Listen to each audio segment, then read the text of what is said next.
आपके घर में जो पूजा का स्थान है ना, आप वहीं से ये पता लगा सकते हो कि आपके घर में कोई तंत्र क्रिया है या फिर समय का ही फेर है। लेकिन ये कोई बात आपको क्यों नहीं बताता है कि आप घर पे ही ये पता लगाओ, क्योंकि यदि आपको ये बातें पता चल गई तो फिर तंत्र क्रियाओं के पास कौन जाएगा, तांत्रिकों के पास कौन जाएगा, और पता है कि तांत्रिकों के पास जाने से क्या होता है।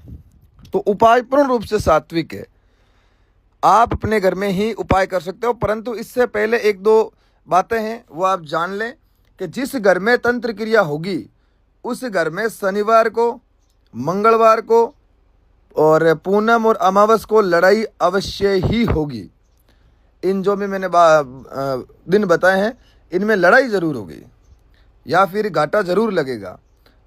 अब उपाय क्या है कि आपको करना क्या है कि सोमवार से लेकर शनिवार तक प्रत्येक दिन सुबह आपको एक नींबू लेना है, कुमकुम का तिलक लगाकर अपने घर के मंदिर में रख दो।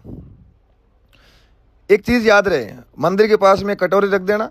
जैसे ही आप कुमकुम का तिलक लगाकर उस नींबू को अपने मंदिर में रखते हो तो शाम तक आप ये नोटिस करना कि वो नींबू है, जैसे सोमवार को रखा तो सोमवार शाम तक ये नोटिस करना कि उस नींबू में कोई कीड़ा पड़ा या फिर उसमें अलग बदबू तो नहीं आ रही। अगर उस नींबू में बदबू आ रही है तो निश्चित रूप से आपके घर में है वो तंत्र क्रिया। यदि बदबू नहीं आ रही, वो एक नेचुरली ही वो खराब हो रहा है या फिर उसकी जो प्रवृत्ति बदल रही है, तो समय का फेर है। आपको ये कंटिन्यू करना है, सोमवार, मंगलवार, बुधवार, बृहस्पतिवार, मतलब सभी आपको 7 बार आपको ये करना है।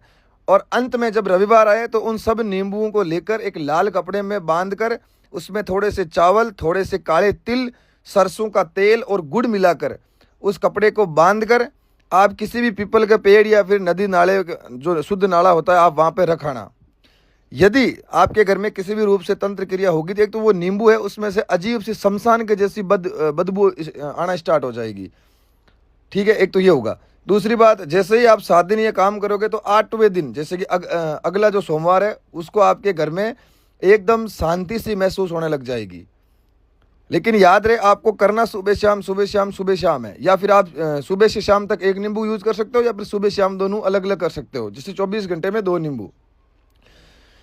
जैसे ही वो नींबू रखो तो तिलक लगाकर ही रखना है, बिना तिलक आपको वो नींबू नहीं रखना है। परंतु याद ये रहे कि उस नींबू के समक्ष या फिर उसके पास में गर्भवती स्त्री नहीं जानी चाहिए। जैसे ही आपको लगता है कि हाँ हमने ये काम किया, हमें आराम आया है, तो आप शनिवार रविवार को आश्रम आ जाइए। आश्रम संपूर्ण रूप से निःशुल्क है, तो फ्रॉड लोगों से भी बचें। और यूट्यूब चैनल अघोरी जी राजस्थान पे, अघोरी